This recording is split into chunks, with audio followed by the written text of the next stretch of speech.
The Israeli-Palestinian conflict reached a boiling point on Tuesday. Palestinians fired hundreds of rockets into Israel. In response, Israel launched a series of deadly airstrikes. The Biden administration is calling for de-escalation. But as Elizabeth Palmer reports, tensions on both sides could increase over the next few days.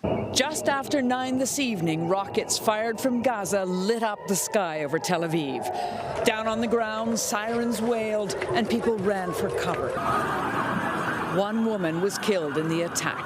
And tonight, Prime Minister Benjamin Netanyahu warned that Hamas and Islamic Jihad would pay a heavy price. The Palestinian citizens of Gaza have already paid a heavy price. All day, Israeli airstrikes pounded the territory, officially targeting military installations. But civilian buildings were destroyed too. The Palestinians say more than 220 people were injured and 32 were killed, 10 of them children. In retaliation, Hamas rained more than 400 rockets down on Israel. The damage they did was limited by Israeli interceptor rockets, the so-called Iron Dome, which blew most of them to pieces before they landed. There are now international calls for a ceasefire, but as Islamic Jihad members vowed revenge for the deaths of 3 of their commanders today, there appears to be a fierce determination on both sides to fight on. Tonight, the United States and Egypt are using their considerable diplomatic muscle to try and calm this situation before it gets any more lethal. Elaine? Elizabeth Palmer, thank you. For more on this, let's bring in Dan Raviv. Dan is a columnist for Newsday. He's also the author of Spies Against Armageddon, Inside Israel's Secret Wars. Dan, welcome. It's good to see you again. So these tensions started in Jerusalem, and now we're seeing rockets over Gaza. Explain to our viewers how we got to this point. Well, I think the main thing to keep in mind is that Hamas, the radical Islamic party that rules the Gaza Strip, wanted to make a connection between Gaza and Jerusalem. This is something new, as there was trouble in Jerusalem between Israeli police especially, also some right-wing Jewish settlers, and on the other side, Arab residents of East Jerusalem over some property, where the Jews claim it's their property going back many decades, and the Arabs say they've lived there now since at least 1967. That was going to court. That was a big mess. And then riots broke out near the famous Al-Aqsa Mosque. And here we are with the result barely a week later, what you see damage now from rockets that came in from Gaza because Hamas wanted to show they are the heroes. They're going to save the Palestinian people by attacking Israel, even from faraway Gaza. That is supposed to make the Palestinian Authority, which is in the West Bank, look kind of like nothing, like a bunch of losers. So that's something that Hamas wanted to do, and a lot of this is internal Palestinian politics with civilians on both sides suffering. You see the damage. Well, Dan, as we heard in Liz Palmer's piece, Prime Minister Benjamin Netanyahu is threatening more force if Hamas continues to fire rockets. Now, the last major clash between the two sides was the 2014 Gaza war. How serious are this week's escalations, and could we see this turn into something even bigger? Well, if it's similar to what happened 7 years ago, it'll go on for a number of days with Israel, and already Netanyahu was indicating this, wanting to do a lot of damage to Hamas, knocking down those buildings in Gaza. I mean, one of those buildings looked like a pretty new and nice apartment building. The Israelis say it was used by the terrorists of Hamas. Others believe that, again, it's Israel trying to make Hamas look like a bunch of losers. Meantime, Hamas has rained more rockets down on the central core of Israel, including Tel Aviv and including parts of the outskirts of Jerusalem, more than Hamas ever managed to do. Their rockets are getting better, more numerous.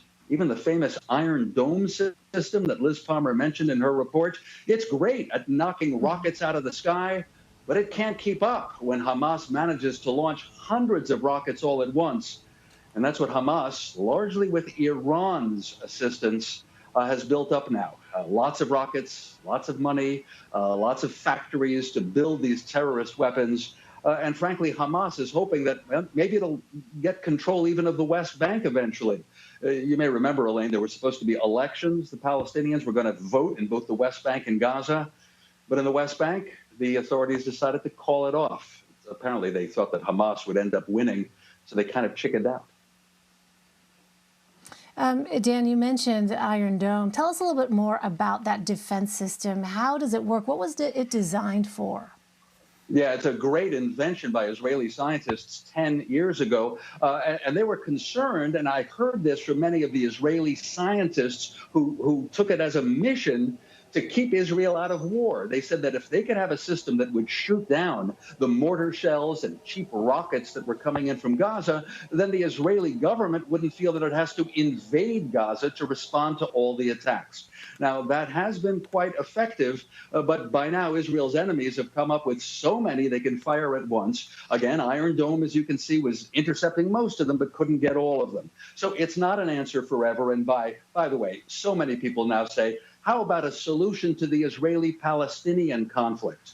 What with politics so divided on the Palestinian side, as I mentioned, on the Israeli side, where Netanyahu didn't win the last election, is trying to stay in office. He's on trial for fraud charges. Probably another coalition is going to replace him soon. These are all question marks, and I don't see peace talks happening anytime soon. So let's dig into that just a bit more. Dan, last week, Prime Minister Netanyahu failed to form a government for the third time in 2 years. Additionally, the Palestinian Authority postponed its elections this month, as you noted. How are these two political storylines impacting this situation? Well, clearly not helping, right? No real change. Israel was established in 1948. The Palestinians never had a state. Jordan held the West Bank. Egypt held the Gaza Strip. We've had wars, including the Six-Day War, in which Israel captured the West Bank and Gaza. Now, Israel got out of Gaza in 2005. Within 2 years, Hamas took over and sent suicide bombers into Israel. So Israel built a wall. So it's all ugly. It's all hostile. The Palestinians claim that in Gaza it's like a prison. In the West Bank, Jewish settlers are building new villages and settlements, expanding their villages. And these settlements are branded as illegal by almost every government on earth. And so I just don't see much movement. They're sort of stuck. The Israelis and Palestinians side by side, Israel with a successful, pretty wealthy country, and the Palestinians with, well, hardly anything. So, Dan, given all of that, who is in charge? Who would actually be in charge of hammering out the details of any kind of ceasefire at this point? Right. This war right now is Israel versus Hamas. It has nothing to do really with the Palestinian Authority in the West Bank. And so do you talk directly to Hamas? You know, the U.S. and Israel say we don't talk to terrorist groups. And that's why, as Liz reported, the U.S. is working with Egypt, and they're working on it right now. The statements we've had, say, from the White House is that the U.S. wants de-escalation.